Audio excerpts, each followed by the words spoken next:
Chapter 4. Loneliness. The next day was rainy and dark. Rain fell on the roof of the barn and dripped steadily from the eaves.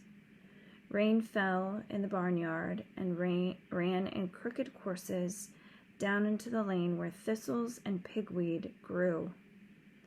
Rain spattered against Mrs. Zuckerman's kitchen windows and came gushing out of the downspouts. Rain fell on the backs of the sheep as they grazed in the meadow. When the sheep tired of standing in the rain, they walked slowly up the lane and into the fold. Rain upset Wilbur's plans. Wilbur had planned to go out this day and dig a new hole in his yard. He had other plans, too. His plans for the day went something like this. Breakfast at 6:30, skim milk, crusts, middlings, bits of donuts, wheat cakes with drops of maple syrup sticking to them, potato skins, leftover custard, pudding with raisins, and bits of shredded wheat. Breakfast would be finished at 7. From 7 to 8, Wilbur planned to have a talk with Templeton, the rat that lived under his straw. Talking with Templeton was not the most interesting occupation in the world, but it was better than nothing. From 8 to 9, Wilbur planned to take a nap outdoors in the sun. From 9 to 11, he planned to dig a hole or trench and possibly find something good to eat buried in the dirt. From 11 to 12, he planned to stand still and watch flies on the boards, watch bees in the clover, and watch swallows in the air. 12 o'clock, lunchtime. Middlings, warm water, apple parings, meat gravy, carrot scrapings, meat scraps, stale hominy, and the wrapper off a package of cheese. Lunch would be over at 1. From 1 to 2, Wilbur planned to sleep. From 2 to 3, he planned to scratch itchy places by rubbing against the fence. From 3 to 4, he planned to stand perfectly still and think of what it was like to be alive and to wait for Fern. At 4 would come supper. Skim milk, provender, leftover sandwich from Lurvy's lunchbox, prune skins, a morsel of this, a bit of that, fried potatoes, marmalade drippings, a little more of this, a little more of that, a piece of baked apple, a scrap of upside-down cake. Wilbur had gone to sleep, thinking about these plans. He woke at 6 and saw the rain, and it seemed as though he couldn't bear it. I get everything all beautifully planned out, and it has to go and rain, he said. For a while, he stood gloomily indoors. Then he walked to the door and looked out.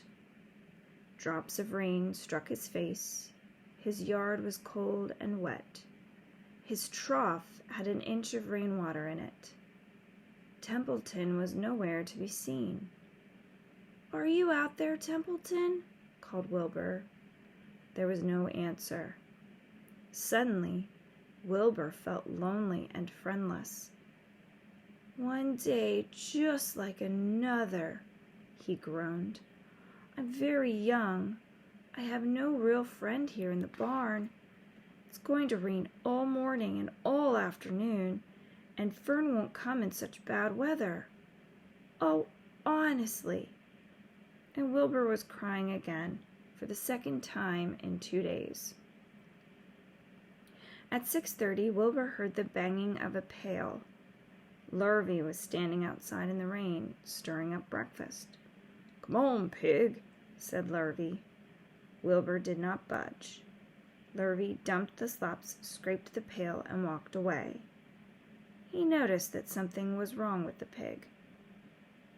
Wilbur didn't want food. He wanted love. He wanted a friend, someone who would play with him. He mentioned this to the goose, who was sitting quietly in a corner of the sheepfold. "Will you come over and play with me?" he asked. "Sorry, Sonny, sorry," said the goose. "I'm sitting on my eggs. 8 of them. Got to keep them toasty-oasty warm. I have to stay right here. I'm no flibberty-ibberty-gibbet. I do not play when there are eggs to hatch. I'm expecting goslings." "Well, I didn't think you were expecting woodpeckers," said Wilbur bitterly. Wilbur next tried one of the lambs. "Will you please play with me?" he asked. "Certainly not," said the lamb. "In the first place, I cannot get into your pen, as I am not old enough to jump over the fence. In the second place, I am not interested in pigs. Pigs mean less than nothing to me." "What do you mean, less than nothing?" replied Wilbur. "I don't think there's any such thing as less than nothing. Nothing is absolutely the limit of nothingness. It's the lowest you can go. It's the end of the line. How can something be less than nothing? If there were something that was less than nothing, then nothing would not be nothing. It would be something, even though it's just a very little bit of something. But if nothing is nothing, then nothing has nothing that is less than it is." "Oh, be quiet," said the lamb. "Go play by yourself. I don't play with pigs." Sadly, Wilbur laid down and listened to the rain. Soon he saw the rat climbing down a slanting board that he used as a stairway. "Will you play with me, Templeton?" asked Wilbur. "Play?" said Templeton, twirling his whiskers. "Play? I hardly know the meaning of the word." "Well," said Wilbur, "it means to have fun, to frolic, to run and skip and make merry." "I never do those things if I can avoid them," replied the rat sourly. "I prefer to spend my time eating, gnawing, spying, and hiding. I am a glutton, but not a merrymaker. Right now I am on my way to your trough to eat your breakfast, since you haven't got sense enough to eat it yourself." And Templeton the rat crept stealthily along the wall and disappeared into a private tunnel that he had dug between the door and the trough in Wilbur's yard. Templeton was a crafty rat, and he had things pretty much his own way. The tunnel was an example of his skill and cunning. The tunnel enabled him to get from the barn to his hiding place under the pig trough without coming out into the open. He had tunnels and runways all over Mr. Zuckerman's farm and could get from one place to another without being seen. Usually he slept during the daytime and was abroad only after dark. Wilbur watched him disappear into his tunnel. In a moment he saw the rat's sharp nose poke out from underneath the wooden trough. Cautiously, Templeton pulled himself up over the edge of the trough. This was almost more than Wilbur could stand, on this dreary, rainy day, to see his breakfast being eaten by somebody else. He knew Templeton was getting soaked out there in the pouring rain, but even that didn't comfort him. Friendless, dejected, and hungry, he threw himself down in the manure and sobbed. Late that afternoon, Lurvy went to Mr. Zuckerman. "I think there's something wrong with that pig of yours. It hasn't touched his food. Give him 2 spoonfuls of sulfur and a little molasses," said Mr. Zuckerman. Wilbur couldn't believe what was happening to him when Lurvy caught him and forced the medicine down his throat. This was certainly the worst day of his life.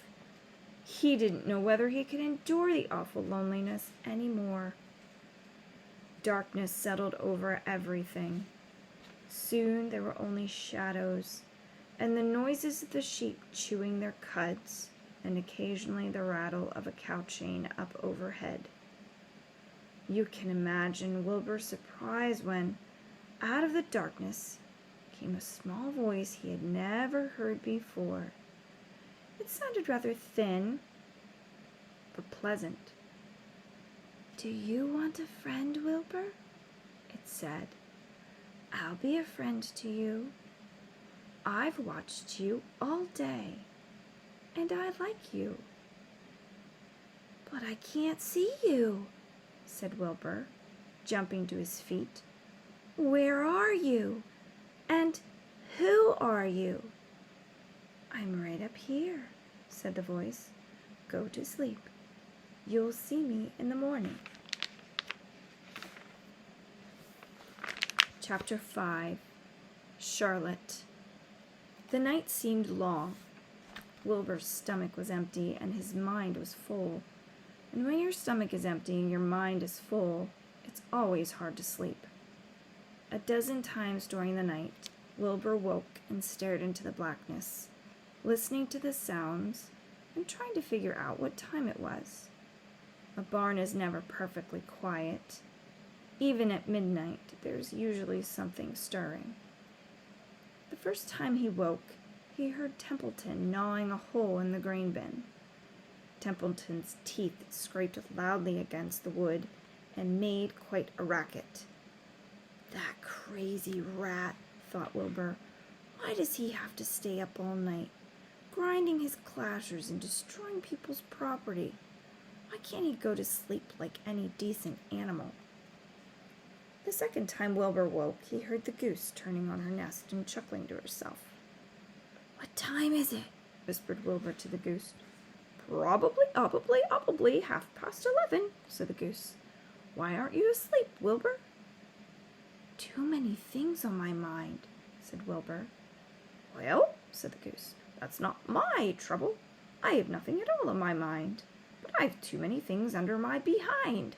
Have you ever tried to sleep while sitting on 8 eggs? "No," replied Wilbur. "I suppose it is uncomfortable, but how long does it take a goose egg to hatch?" Approximately 30 days all told," answered the goose. "But I cheat a little. On warm afternoons, I just put a little straw over the eggs and go out for a walk." Wilbur yawned and went back to sleep. In his dreams, he heard again the voice saying, "I'll be a friend to you. Go to sleep. You'll see me in the morning." About half an hour before dawn, Wilbur woke and listened. The barn was still dark. The sheep lay motionless. Even the goose was quiet. Overhead on the main floor, nothing stirred. The cows were resting. The horses dozed. Templeton had quit work and gone off somewhere on an errand. The only sound was a slight scraping noise from the rooftop, where the weather vane swung back and forth. Wilbur loved the barn when it was like this, calm and quiet, waiting for light. "Day is almost here," he thought. Through a small window, a faint gleam appeared. One by one, the stars went out. Wilbur could see the goose a few feet away. She sat with head tucked under a wing. Then he could see the sheep and the lambs. The sky lightened. "Oh, beautiful day! It is here at last. Today I shall find my friend." Wilbur looked everywhere. He searched his pen thoroughly. He examined the window ledge, staring up at the ceiling, but he saw nothing new. Finally, he decided he would have to speak up. He hated to break the lovely stillness of dawn by using his voice, but he couldn't think of any other way to locate the mysterious new friend who was nowhere to be seen. So Wilbur cleared his throat. "Attention, please," he said in a loud, firm voice. "Will the party who addressed me at bedtime last night kindly make himself or herself known by giving an appropriate sign or signal?" Wilbur paused and listened. All the other animals lifted their heads and stared at him. Wilbur blushed, but he was determined to get in touch with his unknown friend. "Attention, please," he said. "I will repeat the message. Will the party who addressed me at bedtime last night kindly speak up? Please tell me where you are if you are my friend." The sheep looked at each other in disgust.